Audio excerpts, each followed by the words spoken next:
Salut les boys!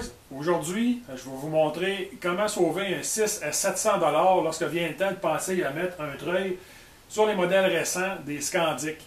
Ils viennent de compagnie avec un réceptacle pour une barre de tir.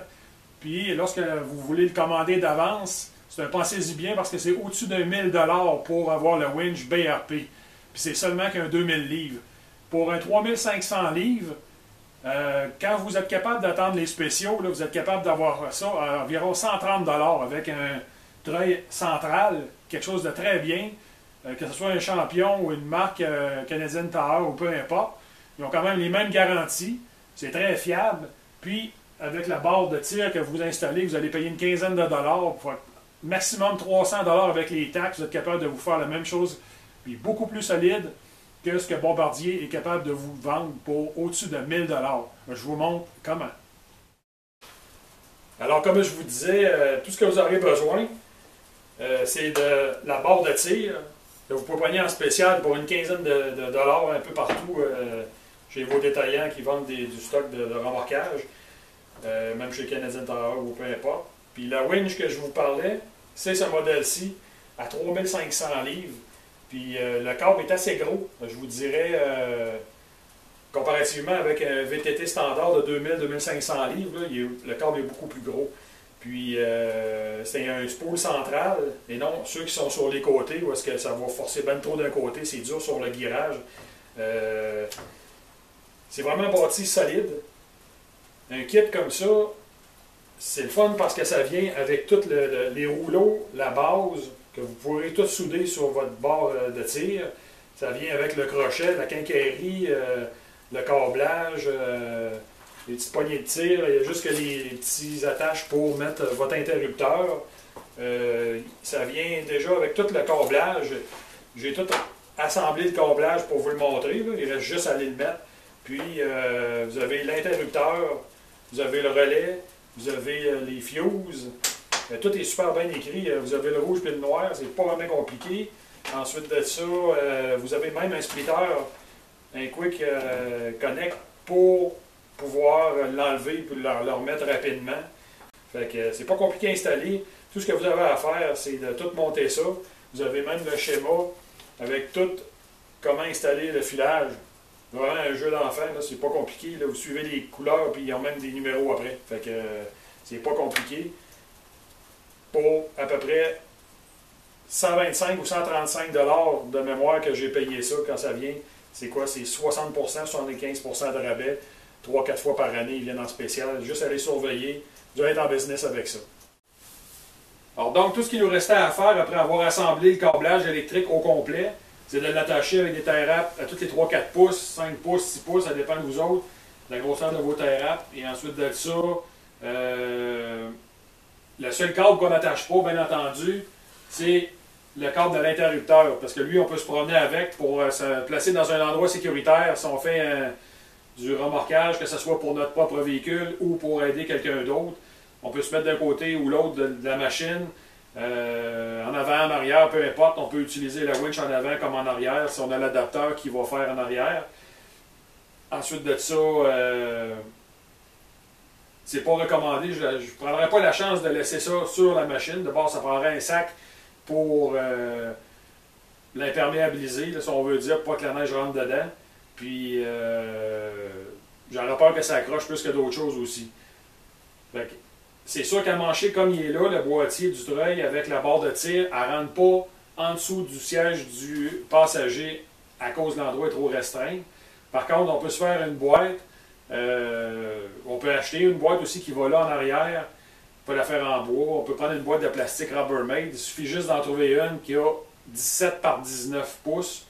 Après ça, la hauteur, c'est selon notre choix. Puis après ça, on peut se promener avec la machine. Puis la winch va nous suivre tout le temps. Le seul hic qui va rester à faire pour passer le câblage, si on la laisse en permanence dans la motoneige, ben, pour qu'on puisse la storer dans la boîte en arrière complètement, puis la laisser brancher sur le compartiment à batterie, ben, quand on va fermer le siège, où est-ce que la batterie se situe, il va falloir faire un petit trou dans le plastique sur le côté pour pouvoir passer le câblage pour pouvoir utiliser le treuil en permanence. Pour ce qui est en arrière, assez facile. Tout ce que vous avez à faire, c'est de percer un trou d'un demi-pouce à la base de votre barre de tir ici, puis de mettre une fameuse clé-spin de 2 pouces par un demi-pouce de diamètre pour la passer à travers ici. Puis à ce moment-là, vous allez avoir de la manœuvrabilité quand vous allez vouloir vous prendre après un arbre ou quelque chose d'autre. Si vous êtes en angle, il n'y a aucun problème.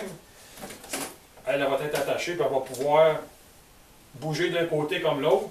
Elle est quand même attachée après la barre de tir en arrière de la motoneige. Aucun problème pour la solidité. Puis le seul hic, peut-être, au lieu de le laisser déposer sur le flat, moi j'ai pris la boîte qui va en dedans ici, là, ma boîte de compartiment.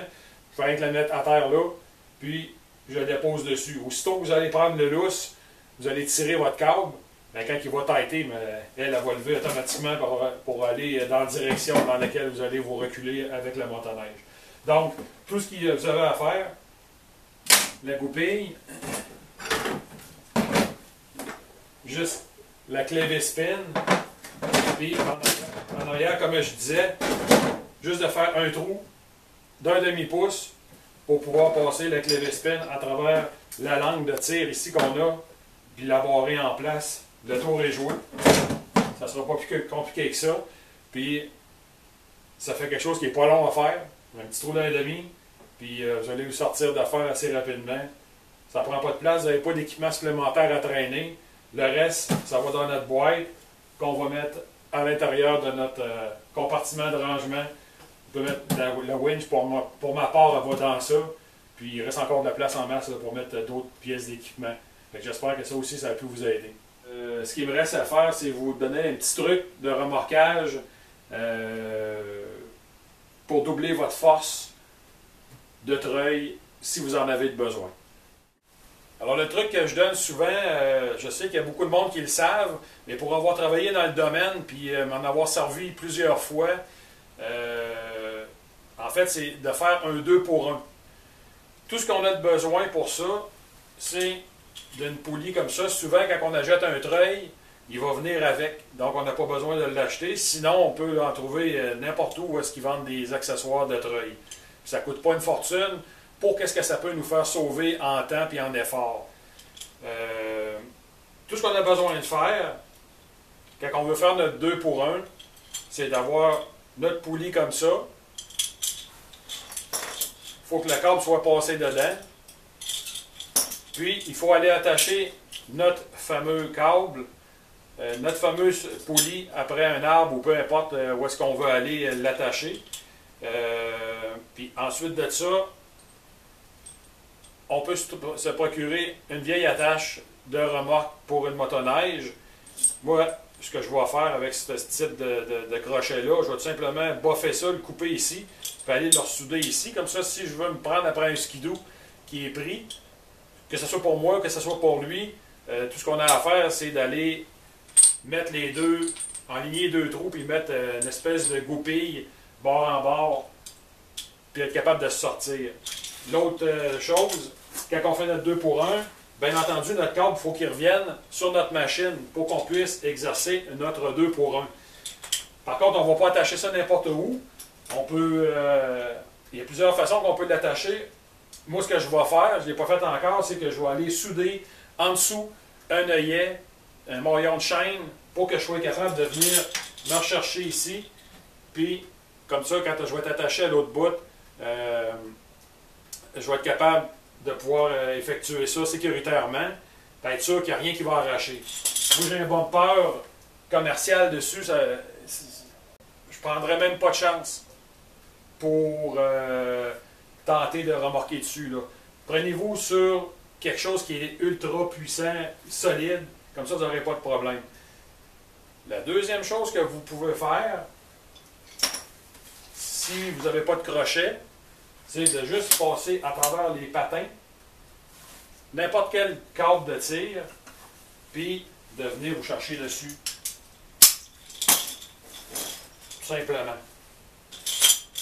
Comme ça, vous allez doubler votre puissance. Le hic dans ça, c'est que quand vous faites un 2 pour 1, si vous avez 50 pieds de câble, ben là, vous allez avoir 25 pieds de câble. Parce que si vous faites un 2 pour 1, il faut aller s'attacher et il faut revenir. L'autre chose, vous allez perdre 2 fois de la vitesse de votre capacité d'enroulement. Si vous enroulez avec un ratio de je ne sais pas trop, là, peu importe le ratio que vous avez, ben, ça va prendre 2 fois le temps parce que votre câble, en ramenant, si vous doublez votre force, vous allez diminuer par 2 votre vitesse pour rentrer. C'est pas grave, ça, on s'en balance si on veut sortir sans trop forcer. Puis la dernière chose que je voulais mettre d'emphase dessus, c'est que pour avoir le maximum d'efficacité sur votre winch, c'est quand votre câble est sur le dernier rouleau, la dernière couche de câble, là, votre rouleau étant plus petit, il va avoir beaucoup plus de torque que quand il est au maximum comme ça. Bien important à retenir parce que c'est vraiment, si vous faites un test, vous allez voir qu'il force beaucoup moins quand votre winch a été tiré au maximum. Fait que 2 bons petits trucs à retenir, puis avec ça, je vous garantis que vous allez vous sortir d'affaires beaucoup facilement. Ça a l'air compliqué, faites-le une fois, amusez-vous en faisant ça, parce que quand vous allez en avoir réellement besoin, vous allez voir que vous n'allez pas forcer pantoute, vous allez être vraiment impressionné, surtout avec une 3500 livres comme ça, c'est un pet, je vois pas la situation, je ne serais pas capable de sortir la motoneige d'une position X. Sur ce, j'espère que vous avez appris de quoi, surtout l'économie de la winch, gâtez-vous, ça coûte pas cher pour l'effort physique que vous pouvez vous enlever, puis soyez prudents, bonne route.